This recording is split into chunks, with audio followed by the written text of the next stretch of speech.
శ్రీ పరాభవనామ సంవత్సరం మేషాది ద్వాదశ రాశులకి మనం ఫలితాలు తెలుసుకోవాలి. అందరూ ఎదురు చూస్తున్నటువంటి ఒక సమయం ఆసనం ఏదని చెప్పొచ్చు. ఈ సంవత్సరం నాకు ఎలా ఉండబోతుంది ఒక్కొక్క రాశిగా చెప్తున్నాను. అన్ని వర్గాల వారిని దృష్టిలో పెట్టుకునేదో ఈరోజు రేపట్లో అన్ని మాధ్యమాల ద్వారా రకరకాలుగా భిన్న భిన్నంగా ఉంటుంది వింటున్నాం కదా. అలా కాకుండా అస్సలు ఎలా చెప్పబడింది జగద్గురుడు యొక్క పంచాంగంలో నుంచి వాళ్ళ యొక్క మంచి మంచి సిద్ధాంతులు అందరూ కూడా దీన్ని కూర్చొని పెద్ద పెద్ద పండితులందరూ కూర్చొని రాసినటువంటి విషయ ఆలోచనల నుంచే మనం మీకు చెప్పడం జరుగుతుంది. ఈ సంవత్సరం మేషరాశి ఫలితాలు ఎలా ఉన్నాయంటే అశ్విని భరణి కృత్తిక మొదటి పాదానికి జన్మించిన మీరు మేషరాశి వారిగా పరిగణించబడుతున్నారు. ఈ పరాభవనామ సంవత్సరం మేషరాశి వారికి పరీక్షలతో కూడినటువంటి పురోగతి కూడా ఉంటుంది. ఎందుకంటే ఏళ్ళనాడు శని నడుస్తుంది, ప్రారంభ దశ. ఒక్క శని మాత్రమే బాలేదు, మిగతా గ్రహాలన్నీ బాగానే ఉన్నాయి కదా. ధైర్యం క్రమశిక్షణ ఉంటే ఈ సంవత్సరం మంచి మార్పులు తీసుకొస్తారు. ఈ గ్రహ గోచార స్థితి ఈ సంవత్సరంలో మొత్తం శని మీ మీనరాశిలో 12వ స్థానంలో సంచరిస్తున్నాడు. ఇది ఏళ్ళనాటి శని యొక్క ప్రారంభ దశ అని చెప్పచ్చు. అనవసర ఖర్చులు పెరుగుతాయి దీనివల్ల. విదేశీయ సంబంధాలు పెరుగుతాయి, మానసిక ఆలోచనలు ఎక్కువ అవుతాయి, ఆధ్యాత్మిక వైపు మొగ్గు చూసే అవకాశాలు ఉన్నాయి. ఈ సంవత్సరం ప్రారంభంలో గురుడు 3వ ఇంట ఉంటాడు. జూన్ 2, 2026 గురు 4వ ఇంటికి కర్కాటంలోకి ప్రవేశిస్తున్నారు. అక్టోబర్ 31, 2026 గురు 5వ ఇంటికి సింహంలోను. జనవరి 25, 2027 ప్రగతిలో తిరిగి మళ్ళీ 4వ ఇంటికి వస్తున్నారు. ప్రభావం విద్య మరియు జ్ఞానాభివృద్ధి ఉంటుంది. గృహంలో సౌకర్యం పెరుగుతుంది. పిల్లల విషయంలో వివాహాది శుభకార్యాలు ఉపనయనాదులు చేసే అవకాశాలు ఉన్నాయి. ఈ సంవత్సరం రాహు కేతు ఎలా ఉన్నారంటే సంవత్సర ప్రారంభంలో రాహు 11వ ఇంట్లో, కేతు 5వ ఇంట్లో ఉన్నారు. డిసెంబర్ 6, 2026 రాహు 10వ ఇంట మకరంలోను, కేతు 4వ ఇంట కర్కాటంలోనూ ఉంటారు. దీనివల్ల ఏమవుతుంది? ఉద్యోగంలో మార్పులు, కొత్త అవకాశాలు, కొంత మానసిక ఒత్తిడి ఉండే అవకాశాలు ఉన్నాయి. ఇంకా కుజగ్రహం మే 11, జూన్ 20, 2026 వరకు కుజుడు జన్మరాశిలో ఉంటారు. ధైర్యం పెరుగుతుంది, నిర్ణయాలు త్వరగా తీసుకుంటారు, కోపం నియంత్రించబడతారు. ఇంకా ఆదాయపరంగా కూడా క్రమం పెరుగుతుంది చాలా అద్భుతంగా. కొత్త సంపాదన మార్గాలు కనిపిస్తాయి, ఖర్చులు కూడా పెరిగే అవకాశాలు ఉన్నాయి. ఉద్యోగ విషయంలో కొత్త బాధ్యతలు పెరిగే అవకాశాలు చాలా బాగున్నాయి. పై అధికారంలో ప్రెజర్స్ ఉంటాయి. ఎక్కడెక్కడి నుంచో మీరు ఎదురు చూస్తారా ప్రమోషన్స్ లేదా ఇంక్రిమెంట్స్, అవన్నీ కూడా ఏప్రిల్ తర్వాత కలిసి వచ్చే అవకాశాలు ఉన్నాయి. కొంత ఒత్తిడి ఉంటుంది, ప్రభుత్వ ప్రైవేట్ రంగంలోనూ ఒత్తిడి ఉంటుంది.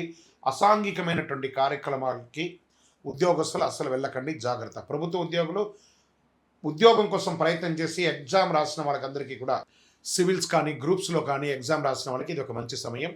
డిఫెన్స్, పోలీస్, గవర్నమెంట్ సెక్టార్లో ఉన్నటువంటి వాళ్ళకందరికీ కూడాను అన్ని సెక్టార్ల వాళ్ళకి కూడా మిశ్రమమైనటువంటి ఫలితాలు కనబడుతున్నాయి. ఇంకా వివాహాది శుభ కార్యక్రమాలకు వచ్చేటప్పటికీ ఎన్నో రోజులుగా ఆటంకమయ్యేదంతా కూడాను ఈ ఉగాది తర్వాత మంచి మంచి సంబంధాలు, రాముడి కళ్యాణం అయిన తర్వాత మీకు మంచి మంచి అవకాశాలు, స్త్రీ పురుషులు ఇరువురికి కూడా వచ్చే అవకాశాలు ఉన్నాయి. సంతాన యోగ్యం కూడా మీకు కలిగే అవకాశాలు ఉన్నాయి. కుటుంబ పెద్దల సహకారంతో కలుస్తుంది. ఈ ప్రేమ వ్యవహారంలో ఉన్నవాళ్ళు కాస్త పెద్దలతో ఒప్పించి చేసుకోండి, లేదా ఇబ్బంది పడే అవకాశాలు ఉన్నాయి. ఇంకా ఆరోగ్యానికి వచ్చేటప్పటికీ నిద్ర సమస్యలు, బీపీ లాంటిది కొంచెం వచ్చే అవకాశాలు ఉన్నాయి. మానసిక స్ట్రెస్, ధ్యానం ఇవన్నీ కూడా చేస్తే మంచిది. భయపెట్టడానికి కాదు, ఒక శస్త్రచికిత్స మాత్రం అవకాశం ఉంది. అది అవ్వకుండా ఉండాలంటే డాక్టర్ని సంప్రదించండి. మీ ఆరోగ్యాన్ని మీరు జాగ్రత్తగా చూసుకోండి. ఇంకా ప్రయాణాల విషయంలో విదేశీయ ప్రయాణం కోసం, విదేశీయ చదువు ఉద్యోగం కోసం ఉన్న వాళ్ళు కాస్త మిశ్రమ వాతావరణం కనబడుతుంది జూలై వరకు. ఎందుకంటే దేశమంతా కూడా ప్రపంచమంతా కూడా యుద్ధ వాతావరణంలో ఉంది కాబట్టి ఇవన్నీ సెట్ అవ్వడానికి జూన్ జూలై అవుతుంది. జూలై తర్వాత మీకు విదేశీయ ప్రయాణం, ఉద్యోగాల అవకాశాలు ఉన్నాయి. చాలామందికి లే ఆఫ్ అయిపోయిందండి, మేమేం చేయాలి అంటే ఒక పక్క ఏళ్ళనాడు శని నడుస్తుంది, ఒక పక్క ప్రపంచ ఆర్థిక మాంద్యంలో పడింది కాబట్టి ఇవన్నింటినీ దృష్టిలో పెట్టుకొని కాస్త ఉండండి. జూలై తర్వాత అన్నీ సర్దుకుంటుంది. భారతదేశంలో ఉన్నవాళ్ళు మీరందరూ కూడా సురక్షితంగా ఉంటారు. విదేశాల్లో ఉన్నవాళ్ళు కాస్త జాగ్రత్తగా ఉండండి, అంతే. అదొకటి మాత్రం చూసుకోవాలి. ఇక వ్యాపారస్తులుగా ఉన్న వాళ్ళు చూస్తారా, వ్యాపారస్తులు ఇండస్ట్రీస్ అంతా కూడా పెడుతున్న వాళ్ళకి ఈ సంవత్సరం అద్భుతమైనటువంటి కాలఘట్టం అని చెప్పొచ్చు. చాలా అద్భుతంగా ఈసారి వ్యాపారం ఉండబోతుంది.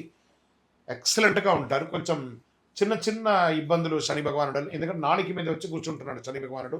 కస్టమర్స్తో మాట్లాడేటప్పుడు లేదా భాగస్వామ్యం వాళ్ళతో మాట్లాడేటప్పుడు జాగ్రత్తగా ఉండండి. భార్య భర్తల మధ్య సఖ్యత పెరుగుతుంది. విలాసవంతమైనటువంటి జీవితాన్ని గడుపుతారు. టూర్స్, ఆధ్యాత్మిక టూర్స్ లేదా ప్రైవేట్ టూర్స్ కూడా వెళ్ళే అవకాశాలు బాగా కనబడుతున్నాయి. ఇంకా విద్యార్థులు చాలా కష్టపడి చదవాలి, కానీ మంచి ఉత్తీర్ణత పొందే అవకాశాలు బాగా బాగా ఉన్నాయి. వ్యవసాయదారులకైతే మెండైనటువంటి సంవత్సరం ఈ సంవత్సరం. చాలా అద్భుతంగా ఉంటారు వ్యవసాయదారులు. ఇప్పుడు ఈ నక్షత్రాల వారీగా ఈ సంవత్సరము ఎలా ఉంది అని చూస్తే, అశ్విని నక్షత్రం కొత్త అవకాశాలు, వ్యాపార ప్రారంభాలకి అనుకూలం, ప్రయాణాలు ఎక్కువ ఉండే అవకాశాలు ఉన్నాయి మేషరాశిలో. ఇంకా భరణి నక్షత్రం వారికి ధనలాభం, కుటుంబ బాధ్యతలు పెరుగుతాయి, జాగ్రత్తగా నిర్ణయం తీసుకోవాల్సిన అవకాశాలు ఉన్నాయి. ఇంకా కృతిక మొదటి పాదంలో ఉన్న వాళ్ళకి గౌరవం పెరుగుతుంది, ఉద్యోగంలో పురోగతి, నాయకత్వం పెరుగుతుందని చెప్పచ్చు. ఇక ఓవరాల్గా ఈ సంవత్సరం 60+40 అనొచ్చు. 60% పాజిటివ్గా ఉంది, 40% మిశ్రమంగా ఉంది. దీనికోసం చిన్న చిన్న పరిహారాలు మీరు కూడా దగ్గర ఉన్నటువంటి మీ గురువులను సంప్రదించి చేసుకోండి.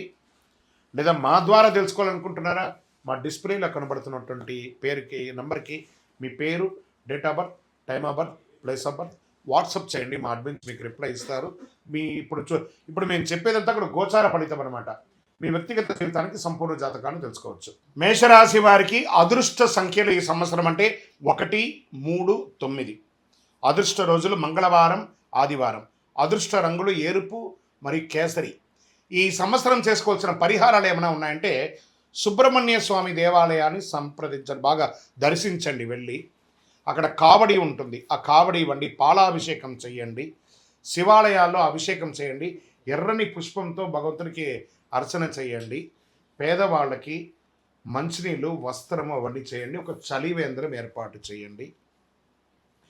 ఇంకను సకల దోషాలు తొలగడానికి మీ యొక్క ఇష్ట దైవం ఎవరైనా ఉంటారు కదా, కులదైవం ఉంటారు కదా, ఆ దేవాలయానికి వెళ్ళి